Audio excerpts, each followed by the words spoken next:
जय हिंद दोस्तों, आपका स्वागत है मेरे YouTube चैनल मैथ्स बाय आकाश में। तो आज हम आरआरबी यूजी मैथ्स एनटीपीसी में जो अभी रिसेंटली एग्जाम हुआ था उसमें जो मैथ्स का पार्ट है उसका हम सोल्यूशन करने वाले हैं। जो कि हमारी जो 7 तारीख को जो एग्जाम हुआ था, 7 अगस्त 2025 को, उसकी पहले शिफ्ट का हम सोल्यूशन करने जा रहे हैं। तो वीडियो को एंड तक जरूर देखें। आपको मेरे क्वेश्चंस का कैसा कैसा अप्रोच लगेगा उसके बारे में जरूर बताएं, क्योंकि मैं जो आपको बहुत ही अच्छे अप्रोच बताने वाला हूँ क्वेश्चन को कैसे हल करें बहुत ही अच्छी तरह से। तो पहला क्वेश्चन लेते हैं अपने, ठीक है। तो ये रहा हमारा पहला क्वेश्चन। इसमें बोला है कि 1 रुपए में 6 रबर बैंड बेचने पर 40% का हानि होती है, तो 20% का लाभ प्राप्त करने के लिए 1 रुपए में कितने रबर बैंड बेचने होंगे। तो इस प्रकार के क्वेश्चन हल करने के लिए मैं आपको एक तरीका बताऊंगा, एक फॉर्मूला ही समझ लो आप उसको। जब आप कभी भी उसको अप्लाई करेंगे आपका हमेशा आंसर निकल के आने वाला है। तो हमारा फॉर्मूला है कि N1 गुणा 100 प्लस माइनस लॉस या प्रॉफिट, ठीक है। जैसे अगर आपको प्रॉफिट हो रहा है तो प्लस लेना होगा 100 के साथ में, अगर लॉस हो रहा है तो माइनस का साइन लेना होगा, ठीक है। इतना ध्यान रखना है। और बटे जो प्राइस है, जो भी रुपए दिए हुए हैं मूल्य, बराबर, सॉरी N2 लिख दिया, N1 बराबर N2 गुणा 100 प्लस माइनस लॉस और प्रॉफिट ब्रैकेट बटा प्राइस। देखिए पहले केस में क्या बोला है कि 1 रुपए में 6 रबर बैंड, यानी कि किसी भी आइटम की संख्या इसमें कितनी दे रखी है, 6। तो N1 का मान यहाँ पर कितना आ जाएगा, 6 गुणा, क्या बोला है कि बेचने पर 6 रबर बैंड बेचने पर 40% की हानि होती है। यानी कि यदि कोई वस्तु 100 रुपए की थी तो उसमें अगर 40% की अगर हानि होती है तो वह कितने की बेची जाती है। तो 100 की, अगर 100 रुपए पर, यानी 100 पर अगर 40 की हानि होती है तो वह कितने बिकेगी, 60% पर, ठीक है। यानी कि 100 में से 40 घटा देंगे तो कितना आ जाएगा, 60 बड़ा प्राइस कितना, 1 रुपए हो जाएगा बटे में, बराबर N2, यानी कि कितने रबर बैंड हमें N2 पता करना है। तो N2 गुणा यहाँ पर कितने का लाभ प्राप्त करना होगा, यानी कितने पर, 20% के लाभ पर प्राप्त करने के लिए, यानी कि 100 थी तो 120, 20% हो जाएगा बटा प्राइस भाई 1 रुपए। तो यहाँ से N2 हमारा कैसे आ जाएगा, यहाँ से काट देते हैं 60 से, 60 दूनी, यहाँ से N2 दो तिया, तो N2 आ जाएगा 3। तो अगर हम 3 रबर बैंड 1 रुपए में बेचेंगे तो हमें 20% का लाभ होने वाला है। तो हमारा आइटम, ठीक है।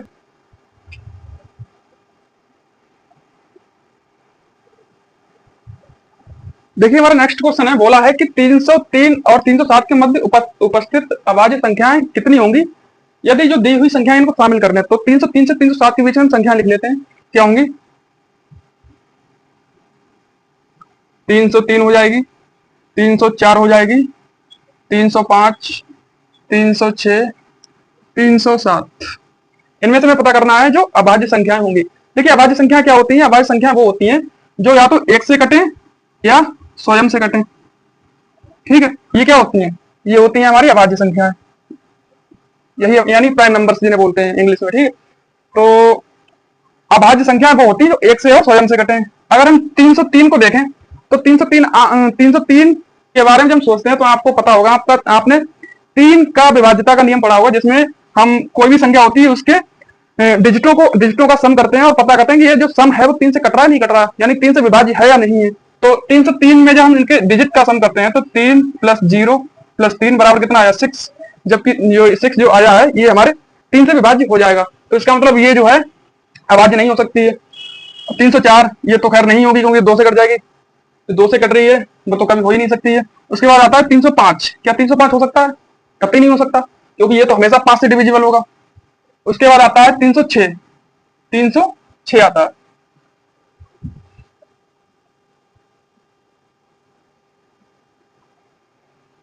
सॉरी क्वेश्चन में एक मिस्टेक हो गई है, 307 नहीं है, यहाँ से 311 तक पूछा है।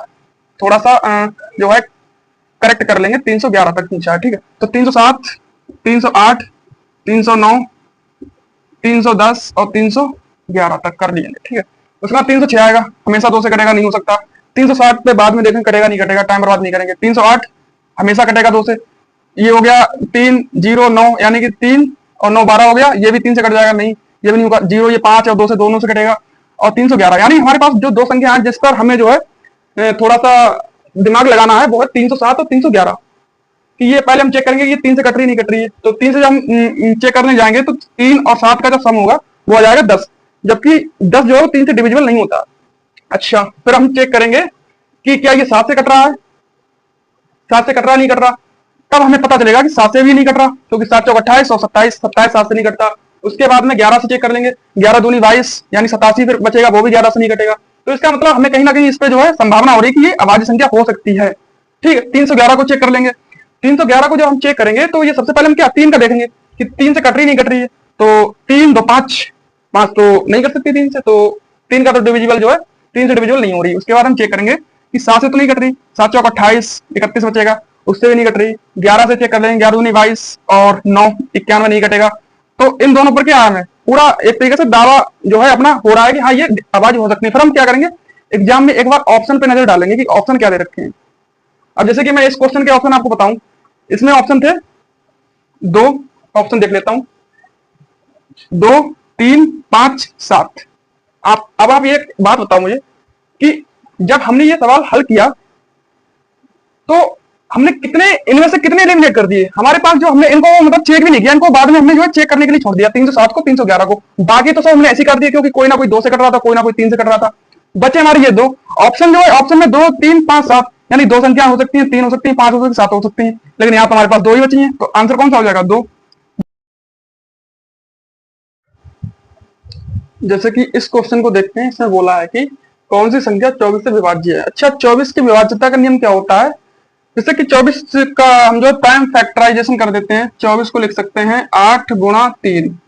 यानी कि कोई संख्या यदि 24 से कट रही होगी या 24 से विभाज्य होती है तो हमेशा 8 से भी विभाज्य होगी और 3 से भी विभाज्य होगी।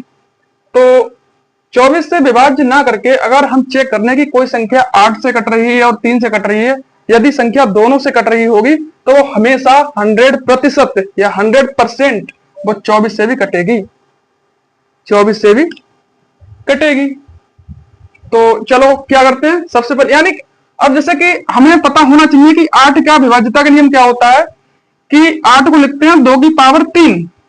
2 की पावर 3 का मतलब ये है कि संख्या के लास्ट के 3 डिजिट, यदि लास्ट के 3 डिजिट यदि 8 से कट रहे होंगे तो वो संख्या हमेशा 8 से डिविजिबल हो जाएगी। ठीक है, 8 से डिविजिबल हो जाएगी।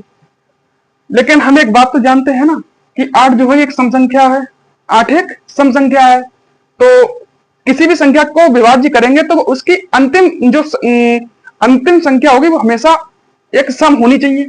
लेकिन हमने चौथे ऑप्शन को देखा, लेकिन यहाँ पर कितना है 7, क्या ये सम है, ये तो विषम है, तो ये तो कभी आंसर हो ही नहीं सकता। तो चौथे को हम देते हैं काट, चौथा कट जाएगा ऑटोमेटिक बिना सॉल्व करे। अब बचा है 904 390 और 978। अच्छा, 8 का जो विभाज्यता का नियम है उसको लगाकर देख लेते हैं। जब 8 यहां पे लगाएंगे तो 11 8 88 और 2 यानी कि पहला ही कट रहा है, पहला हो सकता है। ठीक है, पहला हो सकता है। अच्छा, मैं ये क्यों नहीं कह रहा कि हो ही जाएगा, अभी 3 का भी चेक करना है, 3 से कट रही नहीं कट रही। ऐसा भी हो सकता है कि 2 संख्याएं 8 से कट रही है ना। चलो तो 8 इसमें भी चेक कर लेते हैं, 8 से कट रही। 8 चौक 32 यानी कि 70, 70 नहीं कटता, लास्ट में बचला 70 72 होना चाहिए, तो नहीं कटेगा, नहीं हो सकता। दूसरा तो नहीं हो सकता। फिर आगे तीसरे पे, तीसरा 8 से भाग करके देखते हैं क्या तीसरी संख्या जो है वो 8 से कट रही है। तो 8 एकम 8 8 दूनी 8 एकम 8 दूनी 16 यानी कि ये भी नहीं कट रही। तो इसमें तो 3 का लगाने की जरूरत भी नहीं पड़ी, हमारा आंसर डायरेक्ट क्या हो जाएगा, हमारा आंसर क्या हो जाएगा, ये वाला हो जाएगा हमारा आंसर। तो आप जो है आसानी से इस प्रकार क्वेश्चन कर सकते हैं। यदि कोई 2 ऑप्शन 8 से कट रहे होते फिर क्या करते, हम कैसे पता करते, तो उसका पता करने के लिए हमें क्या करना पड़ता, हम देखते कि ये जो संख्या है और ये जो संख्या मान ली ये भी कट रही होती 8 से, तुम क्या करते, ये संख्या और ये संख्या पहले इसको देखते कि इसके डिजिट जो हैं इनको हम जोड़कर देखते। यदि इनके डिजिट का सम, एक डिजिट का सम यदि 3 का मल्टीपल है तो वो हमेशा 3 से डिविजिबल होगा। यानी कि इनके डिजिट का सम यदि 3 का मल्टीपल है तो वो हमेशा 3 से डिविजिबल होगा।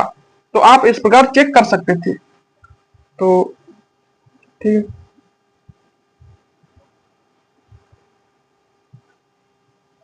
देखिए नेक्स्ट क्वेश्चन में बोला है कि राम एक दुकान पर गया और देखा कि किसी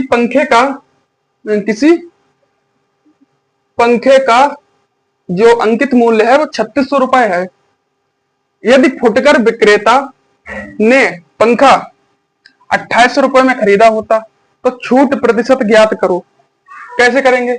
अच्छा, हमारा जो एमपी दे रखा है वो कितना है, यानी कि एमपी मतलब मार्केट प्राइस या जो भी होती है मार्केट प्राइस भी बोल सकते हैं, 3600 दे रखा है, 3600 रुपए, ठीक है। और जो सेलिंग प्राइस है यानी कि विक्रेता को नहीं, सीपी क्या है, विक्रेता ने खरीदा, यानी कि कोई यदि व्यक्ति खरीदता है तो जो दुकान वाला है वो तो बेच रहा है ना, तो जो हम छूट प्रतिशत जो ज्ञात करेंगे वो तो उसके आधार पर ज्ञात करेंगे ना कि दुकानदार ने कितने पर खरीदा था, उसने कितने पर बेच दिया, छूट प्रतिशत तो उसी के आधार पर निकलेगा।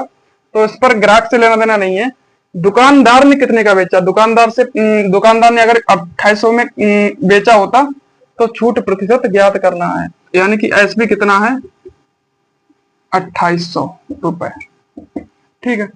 अच्छा, मैं आपको जो एक बात बताने वाला हूं कि यदि कभी क्वेश्चन में प्रतिशत शब्द आ जाए, यदि प्रतिशत पूछे तो हमें कभी भी ओरिजिनल डाटा की जरूरत नहीं होती है यदि हमें प्रतिशत ज्ञात करना होता है। अच्छा, जैसा कि हम जानते हैं कि डिस्काउंट जब हम निकालते हैं वो होता है हमारा एमपी, यानी कि market price minus selling price बटा एमपी गुणा 100। अब एक बच्चा होगा एग्जाम में जो क्या करेगा, 3600 को 2800 में 3600 में से 2800 घटाएगा और बटे में 3600 लिखेगा, फिर 100 से गुणा करेगा, उसके बाद में उसका आंसर आएगा और वो खुश भी हो जाएगा क्योंकि उसका आंसर आ चुका है। लेकिन एक क्वेश्चन जो मात्र 10 या 15 सेकंड में किया जा सकता था, उसने कहीं ना कहीं उसमें 1 मिनट के आसपास टाइम ले लिया होगा, लेकिन आंसर तो आ जाएगा ना भाई। ये भाई जितना कैलकुलेशन कम करना पड़ेगा, कॉम्पिटेटिव एग्जाम क्या है, एक बाई वन कैलकुलेटिव एग्जाम का मतलब, कॉम्पिटेटिव एग्जाम का मतलब है कि आप दूसरों से कितने तेज हो, है ना। बाकी सोल्यूशन तो हर कोई कर सकता है, अगर इनफ टाइम मिलेगा तो क्वेश्चन का सोल्यूशन तो बहुत ही आराम से हो जाएगा।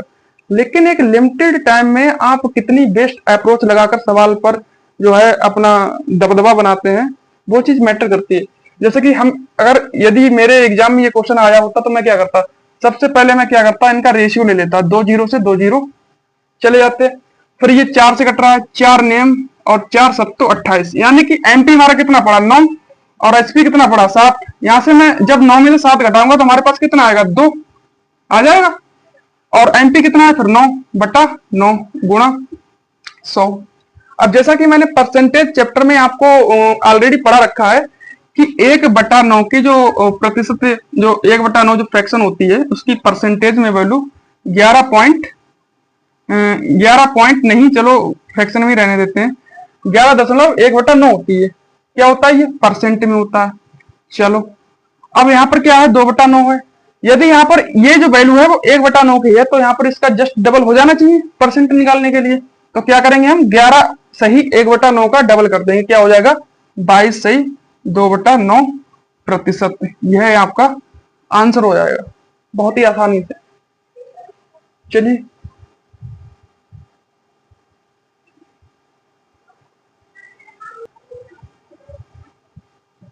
जैसा कि हमारा नेक्स्ट क्वेश्चन है, इसमें बोला है कि कोई पाइप ए है जो किसी टैंक को 16 घंटे में भर सकता है तथा एक पाइप बी है जो उसे 25 घंटे में भर सकता है और एक पाइप सी है जो उसे 12 घंटे में भर सकता है।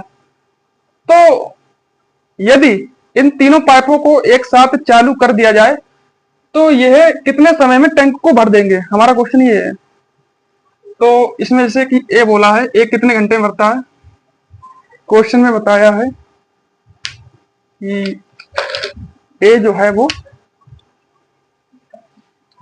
पाइप ए जो है वो 16 घंटे में, बी जो है वो 25 घंटे में है और जो सी है हमारा, जो सी है वो है हमारा 12 घंटे में भर सकता है। अच्छा, ऐसे क्वेश्चन करने के लिए सबसे बेस्ट मेथड जो होता है, आप क्या करेंगे, आप इन तीनों का एलसीएम ले लेंगे। क्या होगा एलसीएम, एलसीएम मतलब क्या होता है, एलसीएम होता है कि सबसे बड़ी सी बड़ी संख्या जो खुद के फैक्टर्स में हो, जैसे कि 16 है, 25 है और 12 का, इसका एलसीएम क्या होगा, इसको हम लिख सकते हैं ये क्या, ये तो 2 की जो है सबसे, जो 16 को 16 ही लिखेंगे, ठीक है।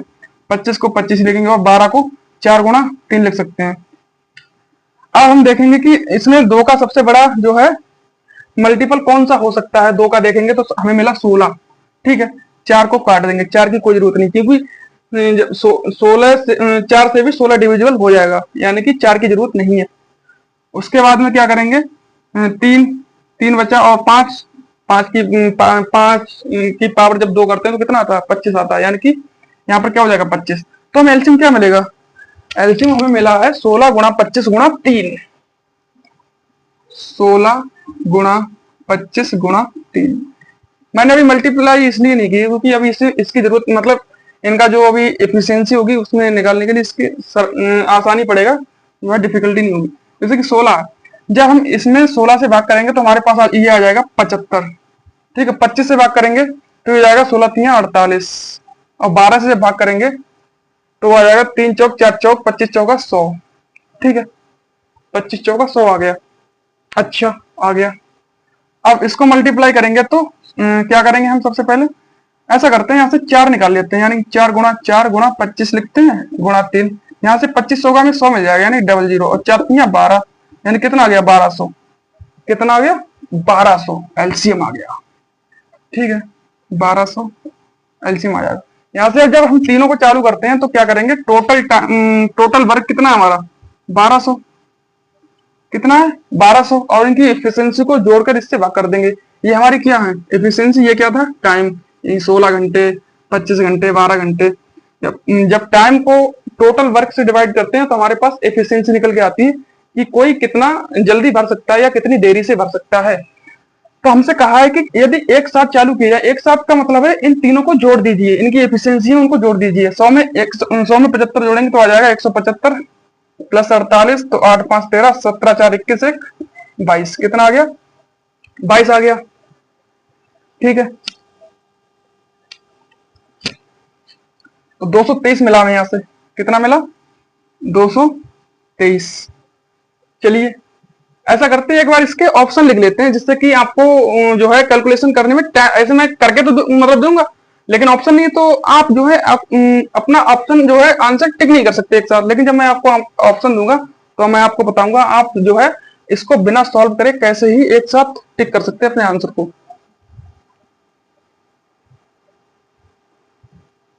जैसे कि हमारे जो इस क्वेश्चन के जो आंसर थे वो ये 4 ऑप्शन हमारे गिवन थे। अच्छा अब हमें 1200 को 223 से भाग करनी है, कर तो लेंगे भाग, हर कोई कर लेगा। मैंने आपसे पहले ही बोला है कि कंपटीशन एग्जाम में मतलब होता है आप कितना समय बचा सकते हैं। अच्छा मैं अगर होता तो मैं क्या करता तुम्हारी जगह पे, मैं इस 223 को पता क्या करता, मुझे मालूम पड़ रहा है कि 1 3 9 5 काफी दूर दूर है, ये कहीं ना कहीं बहुत बहुत दूर ऑप्शन है, तो मैं क्या करता, मैं इस 223 को 225 लिख देता अपने मन में। 223 को 225 मैंने क्यों लिखा, क्योंकि ये 5 से डिविजिबल हो रहा है, और जब कोई संख्या कटती है तो उसे सॉल्व करना उतना ही आसान हो जाता है। अच्छा कैसे हो जाता है, जब मैं इसको 25 से काटूंगा तो 25 चौका यानी 12 चौक 48 मिलेगा यहाँ से, यहाँ जब मैं 25 से काटूंगा तो 25 नेमा मिल जाएगा, 25 नेमा 225 होता है। यहाँ से जब मैं इसे काटूंगा तो 9 पंजे 45 मिला और 3/9, ऐसे इस तरीके से इसको लिख सकते हैं। तो कहीं ना कहीं ये जो हल करने पा रहा है ये 5 के आसपास आ रहा है, तो 5 के आसपास हमारा एक ही ऑप्शन है, 5 सही 85/223। तो इसी को मैं टिक करके आगे निकल जाता, ठीक है। इस तरह से अगर आप अप्रोच लगाएंगे एग्जाम में तो आप बहुत ही जल्दी बहुत ही आसान तरीके से क्वेश्चन को अटेम्प्ट कर सकते हैं। अब एक बच्चा होता 223 से भाग दिए पड़ा है, उसने ऑप्शन देखे ही नहीं ऑप्शन क्या है, जबकि अगर वो ऑप्शन पे नजर डाल लेता तो उसका आसानी से बन जाता नहीं बन जाता। और इसमें एक तरीका मैं आपको और बता रहा हूं, जैसे कि हमारे पास ये क्या लिखा था, ये तो हो गया एक तरीका सोल्व करने का। दूसरा तरीका मैं इसका मैं आपको बता रहा हूं कि हमारे पास लिखा था 1200/223,